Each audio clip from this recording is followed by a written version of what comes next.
Hey everyone, Carl here with Littleroot Lessons, bringing you a Pokemon lore video this week. So, talking about some of the teams from these past couple regionals and whatnot, got me thinking about looking at some of the history of these teams and kind of where they got their start and how they evolved over the course of the format. And why not start off with the super popular Rinya Sun team that has been dominating Series 12 right now. But before we get started on all that, make sure to do all that fun YouTube stuff for us. Hit that like button, ring the bell for notifications for when new videos go live, hit that subscribe button, and leave a comment down below if you like these kind of content. I'm interested in getting some feedback on lore videos and stuff like that. I watched Moxie Boosted do a couple of these, and I thought it'd be a cool idea to try and implement on our channel. So this Rinya Sun team, it kind of takes us back to Series 11. We saw this super popular Sun team in Series 11 with Charizard and Zacian and Torkoal kind of try and just leverage Charizard to get a real big advantage and use Zacian to kind of clean up, and it kind of just took over and was really popular for a while. However, that disappeared when we went into Series 12 and kind of just wasn't a thing anymore. Kyogre was very popular with like Swordfish teams. Everyone was just trying out a whole bunch of new stuff. So it kind of just vanished into thin air. And then as the format went on, it made an appearance in the February IC in the hands of a Japanese player who goes by Rinya. Twitter is, I believe it's, pardon my pronunciation here, it's at Go02004.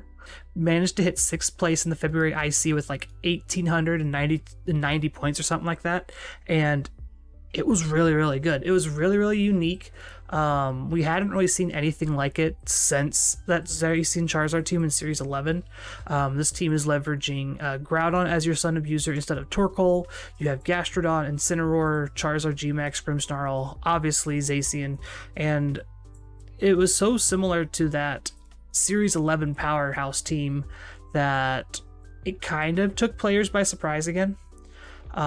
We hadn't really explored Sun too much in the early parts of Series 12 outside of like Yveltal Groudon teams or really trying to do like dual weather. This team was unique in the fact that it was very best of one based. This was designed to play on ICs and ranked ladder. We specifically are using like Trick Iron Ball on Grimmsnarl to use our Groudon's Precipice Blades and just hit all the flying types. That was one of the cool things you had at the time, is Thundurus was very popular. Charizard's weak to Thundurus, so why not play Groudon and then Trick Iron Ball, which grounds Pokemon so you can hit them with ground type attacks. It was super unique and super interesting and something people weren't all totally prepared for, which is why it did so well at that February IC. The next time we see it is in the March International Challenge.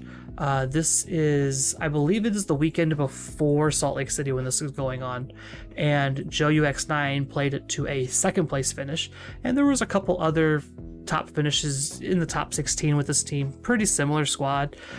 This team had adapted by then to become very offensively oriented, less reliant on the gimmick of like Trick Iron Ball and more reliant on setting up screens and using things like Scary Face to get good speed control.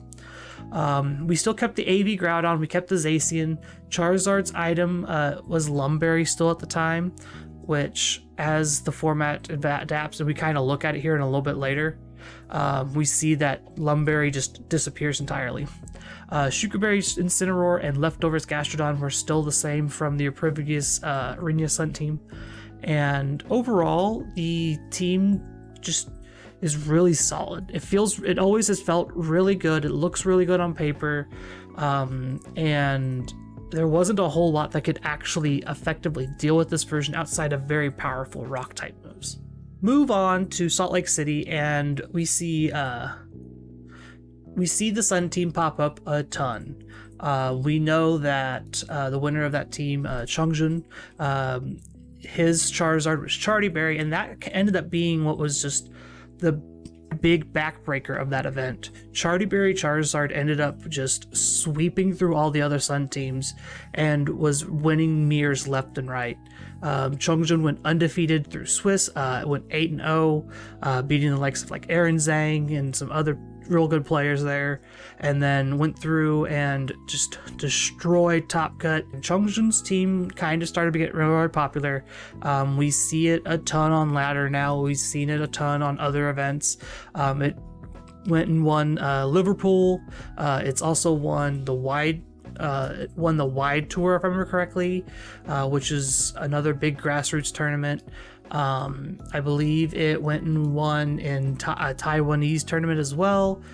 So this team is just very, very powerful, and one of the things it boasts really well is just a good middle of the road team. And what that means is if you haven't been playing any kind of competitive scene for a while, what a middle of the road matchup is you are very 50-50, and it comes down to your play versus your opponent's play to determine who normally wins the game. You can describe it as percentages and whatnot, whatever. But Rinya Sun has effectively adapted the format to either bend to it or it gets left behind and no one can really play that stuff. The big things are being like our Kyogre Zapdos teams that we used to see.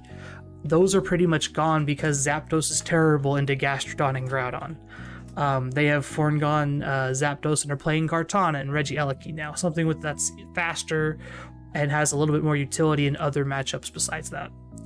Another big change that we've seen in the format thanks to the Sun team is like Palkia Zacian is just gone. Just does not do well into the Sun team. Your Zacian is really weak to the Zard, Groudon, Gastrodon trio. You never want to bring it in that matchup. And Palkia would be good into that matchup, but Gastrodon and Grimmsnarl both being there kind of make it a very hard sell. And even their own Zacian can come in and be in the back to clean up your Palkia. It kind of puts us into this weird spot now where this Rinya Sun team is really, really good, and trying to flowchart it has become priority number one before our next big event, which is the EUIC in a couple weeks. So the team works by leveraging Charizard as your very primary max target most of the time. If I had to list them in order of priority, Charizard is your max target 90% of the time probably. And then sometimes you max Groudon depending on the matchup if they have strong electric types and things like that. And then your other max target is usually your Gastrodon. Beyond that, there's no other targets on this team. You have Zacian who can't max, Gastrodon, Grimmsnarl that you don't want to max, and Incineroar is usually just delegated to support. So the way this works is Charizard is weak to water, electric, and rock, and usually it is weak to nothing else. You being immune to ground is also a big thing for the team. Gastrodon and Groudon combined prevent almost all of Charizard's weaknesses from being a viable threat. If you think about it, Gastrodon will redirect all water type attacks to itself. Groudon sets Sun, which weakens the water type attacks. Both can switch in on rock type attacks really well, and both will be immune to electric. So it's really hard for your opponent to effectively deal with Charizard in one single turn. And then adding Chardyberry on top of that means that there's almost nothing you can do to OHKO Charizard without the use of like Helping Hand or Screech Fake Tears or something else like that. The Zacian usually hides in the back and is your cleanup crew. Sometimes you lead it when you can't lead Charizard safely, but the way the leads work are Grimmsnarl Zard, Groudon Charizard, and then Incineroar Zacian. Those are your big three leads. You can stray away from those a little bit, do like Incineroar Groudon, Grimmsnarl Groudon, depending on what the team is or how you need to lead. I've even seen people do the super passive leads of Grimmsnarl Gastrodon and just yawn spam people to death, and it has won so many games because of that. The Grimmsnarl Charizard lead is probably the most common lead you'll see. It's the most offensive team part of the lead. It also leaves you very open to react to your opponent's lead. So how this works is if they don't have a real good way of dealing with Charizard and you don't need Sun, you can usually leave Grimmsnarl in, set up screens, do whatever, max Charizard, do your thing. If you need Sun for that extra damage, you can always pivot Grimmsnarl out into Groudon, set Sun, take over the game that way. If you need Intimidate, same kind of situation. Grimmsnarl can come out, Incineroar can come in, Charizard can max and do whatever it needs to do. This is probably the most flexible lead on the team and the one you will probably lead the most of if you're thinking about playing with this team. The second lead here is Groudon Charizard. It's great if you know they can't compete with weather. If you see like no Kyogre or no other way to set weather, like Whimsicott, Tornadus, Thundurus, things like that. If you know you can get complete weather control 100%, Groudon Charizard is a great strong lead to lead into that, because it puts the mind game of your opponent into leading who's going to max and what's going to happen from here on out. This also puts a lot of pressure on your opponent, forcing a max most of the time.